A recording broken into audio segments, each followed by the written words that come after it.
Hace 3000 años alguien decidió hacer algo que incluso hoy parece una locura. Perforar una montaña entera por dentro a través de roca sólida, sin GPS, sin láser, sin ningún instrumento de medición que la historia oficial reconozca. Y aquí viene lo verdaderamente imposible. No excavaron desde un solo lado, excavaron desde los dos extremos al mismo tiempo. Dos equipos avanzando a ciegas en completa oscuridad dentro de una montaña durante meses. Y cuando finalmente se encontraron en el centro, el error de alineación fue de menos de 1 centímetro.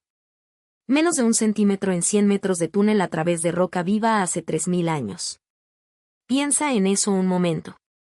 Hoy con tecnología moderna, perforar un túnel desde dos extremos y lograr que ambos tramos se encuentren con esa precisión requiere estaciones topográficas totales, comunicación por radio, software de modelado tridimensional y equipos de ingenieros especializados. Ellos no tenían nada de eso y sin embargo lo lograron. La pregunta no es si lo hicieron. El túnel está ahí. Cualquiera puede caminar por él. La pregunta es, ¿cómo? Y más importante aún, ¿con qué? Porque para lograr algo así necesitaban dos cosas. Primero, un sistema de orientación subterránea tan preciso que pudiera guiar dos excavaciones separadas a través de 100 metros de roca sin desviarse y segundo, una máquina capaz de perforar roca caliza compacta metro tras metro, día tras día, en un espacio tan estrecho que apenas cabe una persona de pie. Las dos cosas existieron, las dos funcionaron y las dos desaparecieron porque estaban hechas del único material que no sobrevive al tiempo, madera. Si lo que acabas de escuchar te parece tan imposible como me pareció a mí la primera vez que investigué este caso, suscríbete al canal ahora, porque lo que viene a continuación va a cambiar completamente la forma en que entiendes lo que las civilizaciones antiguas eran capaces de hacer bajo tierra. Vamos a reconstruir la máquina que hizo posible este túnel pieza por pieza. El túnel del que estamos hablando se encuentra en Jerusalén. Tiene aproximadamente 533 metros de longitud total, aunque la distancia en línea recta entre sus dos extremos es de apenas 320 metros. Eso significa que el túnel no es recto. Serpentea, gira, cambia de dirección varias veces dentro de la montaña y eso hace que la precisión del encuentro sea aún más difícil de explicar. Fue excavado durante el reinado de un rey que enfrentaba una amenaza militar inminente. La ciudad necesitaba agua. La única fuente disponible estaba fuera de las murallas, en un manantial al pie de la colina oriental. Si el enemigo cortaba el acceso a ese manantial, la ciudad caería en semanas. La solución fue radical. Conectar el manantial con una piscina dentro de las murallas mediante un túnel subterráneo que atravesara la montaña por completo. Pero había un problema. No tenían tiempo para excavar desde un solo lado. La amenaza era inminente. Así que tomaron una decisión que cambió todo. Excavar desde los dos extremos simultáneamente. Ahora, antes de que sigas pensando que esto es solo una historia bíblica o una leyenda, déjame darte los datos duros. En 1880, un grupo de jóvenes descubrió una inscripción tallada en la pared interior del túnel a unos 20 metros de la salida sur. La inscripción estaba en hebreo antiguo y describía el momento exacto del encuentro de los dos equipos de excavación.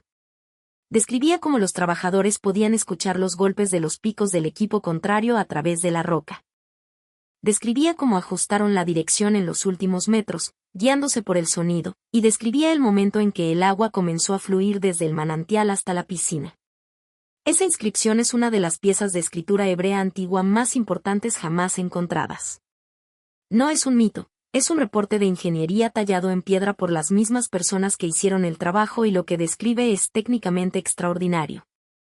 Pero la inscripción, con toda su importancia histórica, no responde la pregunta fundamental. ¿Cómo perforaron la roca?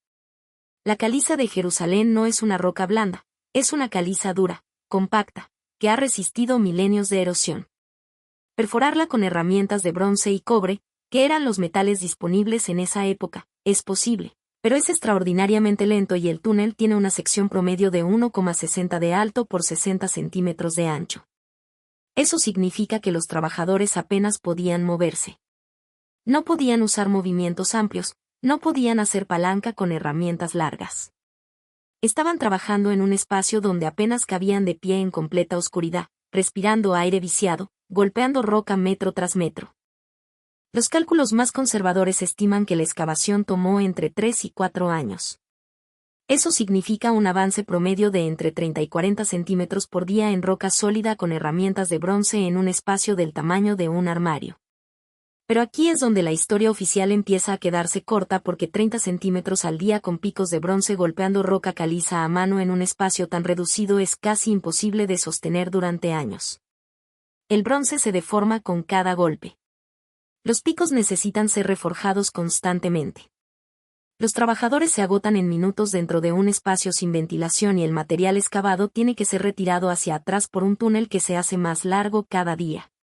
La logística es una pesadilla y sin embargo lo lograron.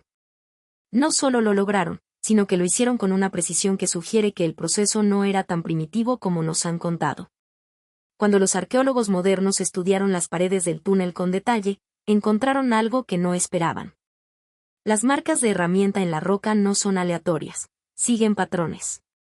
Patrones que sugieren un movimiento repetitivo, mecánico, consistente. No el golpe errático de un hombre agotado blandiendo un pico en la oscuridad, sino un movimiento controlado, rítmico, que se repite con la misma profundidad y el mismo ángulo una y otra vez. Algunos investigadores han propuesto que estas marcas son simplemente el resultado de trabajadores experimentados que habían desarrollado una técnica eficiente y eso es posible. Pero hay un detalle que esa explicación no cubre, la consistencia. Un ser humano golpeando roca durante horas se fatiga. Sus golpes pierden fuerza, el ángulo cambia, la profundidad varía. Pero las marcas en ciertas secciones del túnel muestran una uniformidad que es difícil de atribuir únicamente a la habilidad manual, lo que sugiere que algo más estaba involucrado, algo que mantenía el golpe constante, algo que multiplicaba la fuerza del trabajador, algo mecánico. Y aquí es donde entramos en el territorio que define este canal, porque la arqueología convencional documenta el resultado. El túnel existe. La inscripción existe, las marcas en la roca existen, pero nadie ha propuesto la máquina que hizo posible el proceso. Nadie ha intentado reconstruir el mecanismo que permitió a esos trabajadores perforar 100 metros de roca sólida desde dos direcciones y encontrarse en el centro con un error despreciable hasta ahora. Para entender qué tipo de máquina necesitamos reconstruir, primero tenemos que entender exactamente qué problema estaban resolviendo. Y el problema no era solo perforar roca, era perforar roca en las peores condiciones posibles. Imagina el escenario. Estás dentro de un túnel que tiene 60 centímetros de ancho. No puedes extender los brazos. El techo está a 1,60 de altura. Si mides más que eso, trabajas encorvado. La única luz viene de una lámpara de aceite que consume el mismo oxígeno que tú. El aire es caliente, húmedo y se vuelve más irrespirable con cada metro que avanzas. El polvo de la roca llena tus pulmones y tienes que golpear la pared que tienes delante con suficiente fuerza para arrancar fragmentos de caliza compacta, recogerlos, pasarlos hacia atrás a otro trabajador que los arrastra hacia la entrada. Y repetir el proceso cientos de veces al día durante años. Ahora hay una forma de hacer esto que es pura fuerza bruta humana. Un hombre con un pico golpeando la roca. Y eso es lo que la mayoría de los historiadores asumen. Pero hay otra forma. Una forma que multiplica la fuerza, que mantiene la consistencia, que reduce la fatiga y que permite avanzar más rápido en un espacio reducido. Una máquina de percusión, no una máquina moderna, no una máquina de metal, una máquina de madera. La máquina que vamos a reconstruir hoy se basa en un principio que los antiguos conocían perfectamente, el principio del árbol de levas. Un árbol de levas es simplemente un eje con protuberancias. Cuando el eje gira, las protuberancias empujan algo hacia adelante y luego lo sueltan. Ese algo, en nuestro caso, es un punzón de bronce montado en un vástago de madera. Cada vez que una leva empuja el vástago, el punzón golpea la roca. Cuando la leva pasa, un resorte de madera flexible o una cuerda tensa devuelve el vástago a su posición original y la siguiente leva lo empuja de nuevo. El resultado es un golpe repetitivo constante que no depende de la fuerza ni de la resistencia del trabajador. El trabajador solo tiene que hacer una cosa, girar el eje. Ahora, en un túnel de 60 centímetros de ancho, no puedes meter una máquina grande, todo tiene que ser compacto. Así que el diseño que proponemos tiene una estructura que llamaremos el topo. El topo es una máquina de perforación por percusión mecánica construida enteramente en madera con puntas de bronce intercambiables y un sistema de levas accionado manualmente. Mide aproximadamente 140 centímetros de largo por 50 centímetros de ancho y 40 centímetros de alto. Cabe dentro del túnel con espacio suficiente para que un operador trabaje detrás de ella. La estructura principal es un bastidor rectangular de madera de roble. Roble porque es denso, resistente a la vibración y estaba disponible en la región del Mediterráneo oriental. Dentro del bastidor hay un eje horizontal también de madera con 4 levas talladas en posiciones equidistantes. Cuando el eje completa un giro, el punzón golpea la roca 4 veces. El punzón está montado en un vástago de madera endurecida al fuego que se desliza a través de una guía fija en la parte frontal del bastidor. La punta del punzón es de bronce fundido con una forma de cincel ancho diseñada para arrancar lascas de caliza en lugar de intentar pulverizar la roca. Esta distinción es crucial. Golpear roca para pulverizarla requiere una energía enorme, pero arrancar lascas aprovechando las fracturas naturales de la caliza requiere mucha menos fuerza y es mucho más eficiente. Los antiguos canteros lo sabían. Cada golpe del topo no intenta destruir la roca, intenta encontrar su debilidad y explotarla. El sistema de retorno del vástago es elegantemente simple. Una vara de madera flexible similar a un arco está conectada al extremo posterior del vástago mediante una cuerda corta. Cuando la leva empuja el vástago hacia adelante, la vara se flexiona almacenando energía. Cuando la leva pasa, la vara se endereza y tira del vástago hacia atrás, dejándolo listo para el siguiente golpe. No hay resortes metálicos, no hay mecanismos complejos, solo madera y la física de la elasticidad. El operador se sienta o se arrodilla detrás de la máquina y gira el eje mediante una manivela lateral. A un ritmo cómodo de 1 vuelta por segundo, el punzón golpea la roca 4 veces por segundo. 240 golpes por minuto. 14.400 golpes por hora.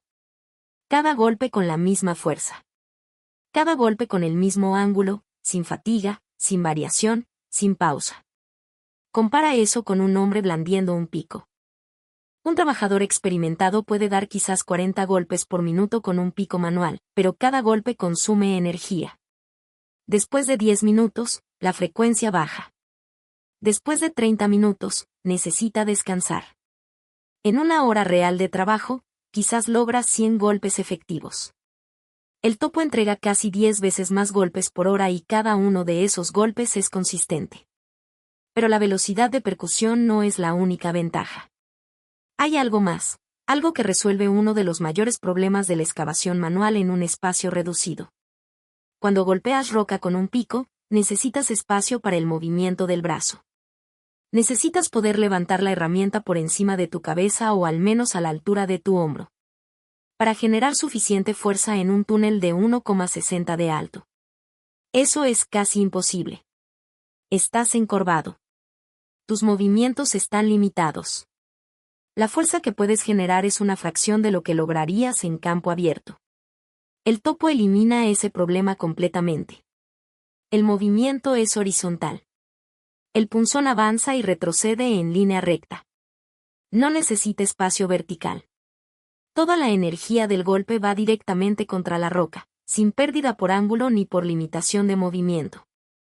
Es una máquina diseñada específicamente para funcionar donde un ser humano no puede trabajar de forma eficiente. Ahora, hay un detalle que hace que esta máquina sea aún más interesante. El punzón de bronce se desgasta. El bronce es más blando que la caliza y después de cientos de golpes la punta pierde filo. Con un pico manual eso significa parar, salir del túnel, llevar el pico a un herrero, esperar a que lo reforje y volver.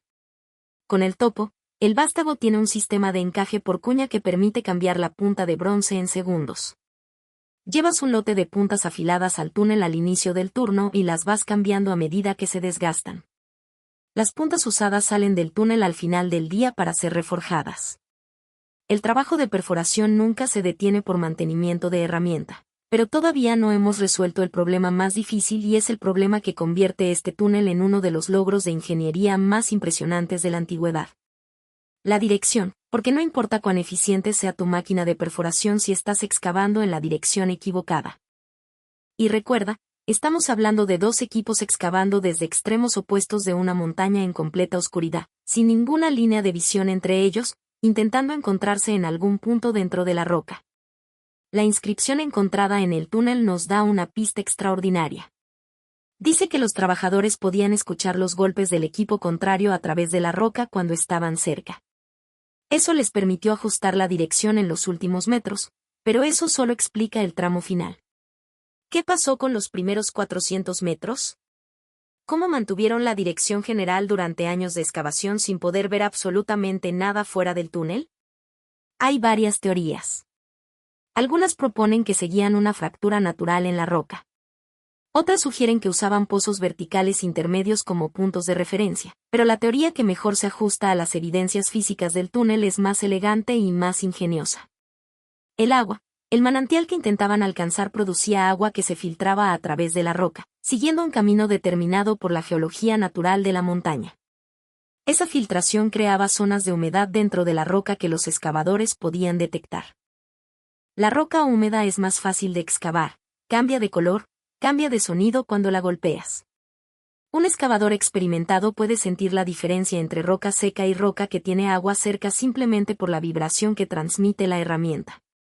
Los equipos no excavaban en línea recta, seguían el agua. Por eso el túnel serpentea.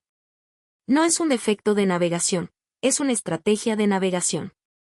Seguían las venas de humedad dentro de la montaña, como un río subterráneo invisible que los guiaba hacia el manantial desde un lado y hacia la piscina desde el otro. Y aquí es donde el topo ofrece otra ventaja inesperada. Un hombre golpeando roca con un pico genera un ruido ensordecedor dentro del túnel. El eco, la reverberación, el caos acústico hacen imposible escuchar nada sutil, pero el topo produce un golpe repetitivo, regular, predecible. Tac, tac, tac, tac. 4 golpes por segundo, siempre iguales.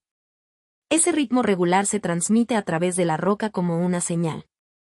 Un equipo que detiene su máquina y presiona el oído contra la pared puede escuchar el ritmo del topo del otro equipo a través de decenas de metros de roca sólida. No es magia, es acústica. La roca caliza transmite vibraciones mecánicas con mucha eficiencia. Un golpe rítmico y constante es mucho más fácil de detectar a través de la roca que golpes irregulares y caóticos. El topo no solo perfora la roca, también funciona como un faro acústico que música guía al equipo contrario. Esto explicaría algo que ha desconcertado a los investigadores durante décadas. El túnel cambia de dirección varias veces, pero los cambios más bruscos ocurren en los tramos finales, justo antes del punto de encuentro, como si los equipos hubieran estado siguiendo una dirección general durante la mayor parte del recorrido y luego en los últimos metros hubieran empezado a corregir activamente hacia el sonido del otro equipo. La inscripción confirma exactamente esto. Los trabajadores escucharon los golpes y ajustaron. Pero lo que la inscripción no dice y lo que nosotros proponemos es que esos golpes no eran de picos manuales, eran el ritmo inconfundible de una máquina. Ahora hay otro aspecto del topo que necesitamos explorar. La evacuación del material. Cada metro de túnel excavado produce aproximadamente medio metro cúbico de escombros de roca. A lo largo de 530 metros, estamos hablando de más de 260 metros cúbicos de material que tiene que ser sacado del túnel. Eso es el equivalente a llenar más de 100 camionetas pick-up modernas y todo ese material tiene que ser arrastrado hacia atrás por un túnel de 60 centímetros de ancho que se hace más largo cada día. La solución más probable es una combinación de cestas de MIM y un sistema de arrastre por cuerda. Imagina una serie de cestas resistentes tejidas con fibra vegetal, cada una con capacidad para unos 15 o 20 kilogramos de escombros. Las cestas están conectadas entre sí por una cuerda larga que recorre todo el túnel. Un equipo en la entrada tira de la cuerda y las cestas se deslizan por el suelo del túnel hacia afuera. Las cestas vacías vuelven por el mismo sistema. Es básicamente una cinta transportadora manual, simple, eficiente y construida enteramente con materiales que desaparecen con el tiempo. Madera, cuerda, fibra vegetal. Nada que un arqueólogo pueda encontrar 3000 años después. Pero la evacuación de escombros plantea otro problema, el polvo. Cada golpe del topo levanta una nube de partículas de caliza. En un espacio cerrado sin ventilación, ese polvo se acumula rápidamente hasta hacer imposible respirar. Los trabajadores necesitaban aire fresco y aquí es donde probablemente encontramos la segunda máquina, un sistema de ventilación forzada. No un ventilador eléctrico, obviamente, pero sí un fuelle de gran tamaño, similar a los fuelles de forja que ya existían en esa época, conectado a un conducto de tela o cuero que canalizaba aire fresco desde la entrada del túnel hasta el frente de excavación. Un fuelle operado por un trabajador en la entrada podía empujar un flujo constante de aire a lo largo de todo el túnel. El aire fresco entraba por el conducto, desplazaba el aire viciado y el polvo y salía por la boca del túnel. No es tecnología avanzada. Los herreros ya usaban fuelles para alimentar sus forjas. Solo había que escalar el principio a una distancia mayor. Y aquí hay algo fascinante. Si ambos equipos tenían fuelles empujando aire hacia el frente de excavación, cuando los dos tramos se acercaban al punto de encuentro, habría un momento en que el aire empujado desde un lado empezaría a sentirse desde el otro. Una brisa dentro de una montaña. Imagina lo que eso significaba para los trabajadores. Llevaban meses o años excavando en la oscuridad, sin saber exactamente cuán cerca estaban del otro equipo, y de repente sienten una corriente de aire que no debería estar ahí. Aire que viene de la dirección contraria. Eso significaba que estaban cerca, que la roca entre ambos equipos se estaba adelgazando, que pronto se encontrarían.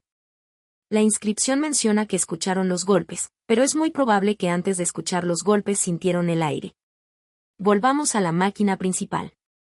El topo, tal como lo hemos descrito, resuelve el problema de la percusión eficiente en espacio reducido, pero hay una variante del diseño que podría haber sido aún más efectiva para ciertos tramos del túnel. En lugar de un solo punzón, imagina 3 punzones montados en paralelo, cada uno con su propia guía y su propio vástago, pero todos accionados por el mismo eje de levas. Las levas están desfasadas, de manera que los 3 punzones nunca golpean al mismo tiempo. Mientras uno avanza, otro retrocede y el tercero está en el punto medio. Esto tiene 2 ventajas enormes.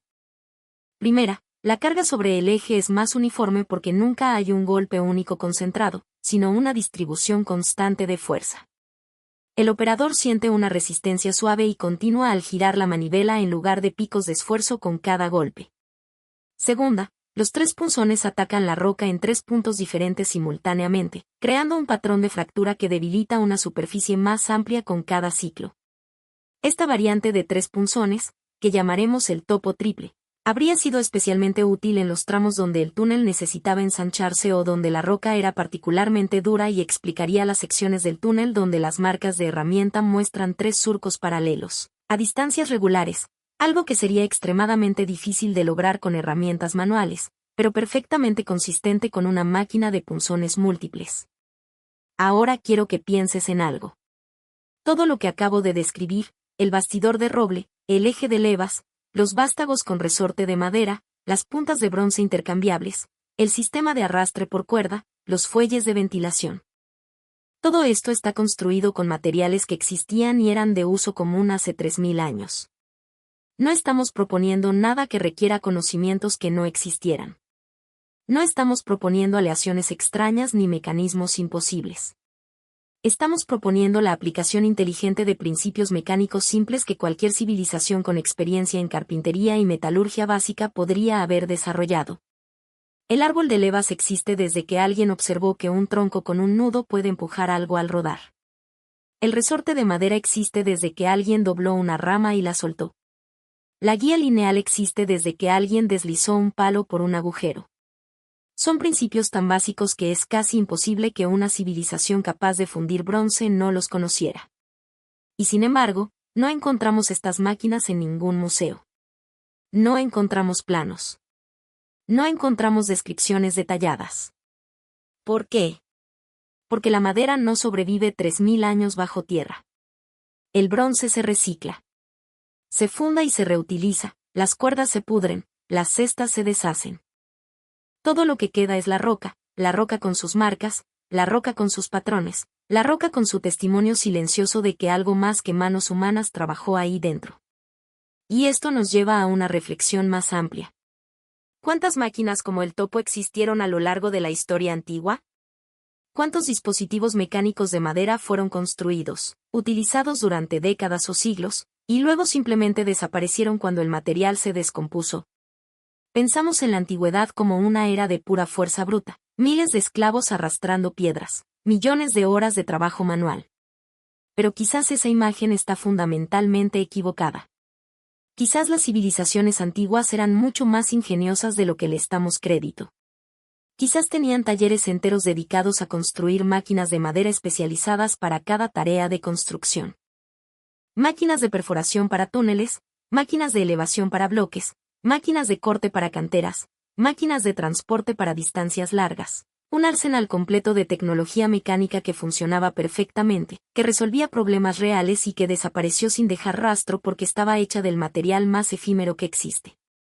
El túnel de Jerusalén no es el único ejemplo. Existen túneles antiguos en todo el Mediterráneo que presentan características similares. El túnel de Upalinos en la isla de Samos en Grecia fue excavado aproximadamente en la misma época. Tiene más de 1 kilómetro de longitud y también fue excavado desde ambos extremos. El encuentro se produjo con un error lateral de apenas unos pocos metros que fue corregido con un cambio de dirección en el último tramo.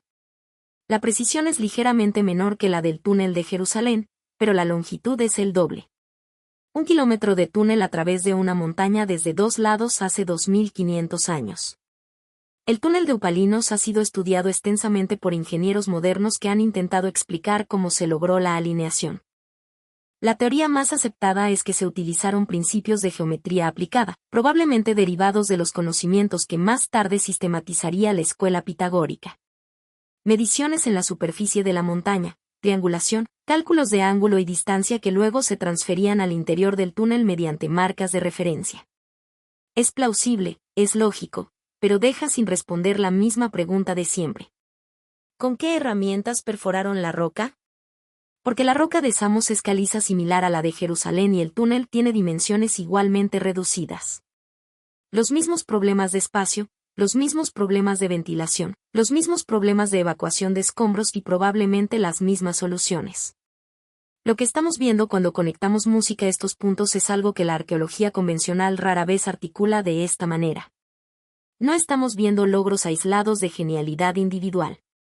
Estamos viendo un patrón de capacidad técnica que se repite en civilizaciones separadas por cientos de kilómetros y décadas de diferencia. Un patrón que sugiere que existía un conocimiento compartido de ingeniería mecánica aplicada a la excavación subterránea. Un conocimiento que se transmitía, que se perfeccionaba y que producía resultados consistentes en diferentes lugares y diferentes épocas. Y ese conocimiento incluía máquinas que nadie ha reconstruido hasta ahora. Quiero que hagas un ejercicio mental. Imagina que dentro de 3000 años alguien excava las ruinas de una mina moderna. Encuentran los túneles, encuentran las marcas en la roca, pero todas las máquinas perforadoras que estaban hechas de acero se han oxidado completamente y se han convertido en polvo de óxido indistinguible del suelo. Los cables eléctricos de cobre han sido reciclados o corroídos. Los neumáticos de caucho se han desintegrado. Lo único que queda es la roca con sus marcas. ¿Qué conclusión sacarían esos arqueólogos del futuro? ¿Asumirían que miles de trabajadores excavaron esos kilómetros de túnel con herramientas manuales o buscarían las marcas en la roca? Analizarían los patrones y concluirían que algún tipo de máquina tuvo que estar involucrada. Eso es exactamente lo que estamos haciendo aquí, mirando las marcas, analizando los patrones y concluyendo lo que la lógica de la ingeniería nos dice que tuvo que existir. No porque tengamos la máquina en las manos, sino porque la evidencia de su trabajo está tallada en la roca para siempre. El topo, una máquina de percusión mecánica construida en madera de roble con puntas de bronce intercambiables. Accionada por un eje de levas manual, diseñada para operar en espacios donde un ser humano apenas puede estar de pie. Capaz de entregar más de 14.000 golpes por hora con consistencia perfecta. Equipada para servir como faro acústico que guía al equipo contrario a través de la roca. Construida con materiales disponibles hace 3000 años y desaparecida sin dejar rastro, como todas las máquinas de madera que construyeron el mundo antiguo. Hay un último detalle que quiero compartir contigo. Cuando los dos equipos finalmente se encontraron dentro de la montaña, cuando el último fragmento de roca cayó y pudieron verse a través del agujero, el agua del Música Manantial comenzó a fluir. recorrió los 533 metros del túnel por gravedad, descendiendo suavemente desde el manantial hasta la piscina dentro de las murallas. Y esa agua siguió fluyendo durante siglos, siglos después de que las máquinas que excavaron el túnel se pudrieran y desaparecieran. Siglos después de que los trabajadores que las operaron murieran y fueran olvidados. El agua seguía fluyendo porque la roca permanece. La roca siempre permanece. Y en sus paredes, si sabes mirar, todavía puedes ver las marcas de una máquina que la historia nunca registró. La próxima vez que escuches que las civilizaciones antiguas solo tenían martillos y cinceles, recuerda este túnel. Recuerda los 100 metros de roca perforados desde 2 direcciones. Recuerda el error de menos de 1 centímetro. Y recuerda que las máquinas que hicieron eso posible estaban hechas del único material que el tiempo puede borrar por completo, pero no pudo borrar lo que dejaron grabado en la piedra. La historia que nos contaron está incompleta y nosotros estamos aquí para montar las piezas que faltan.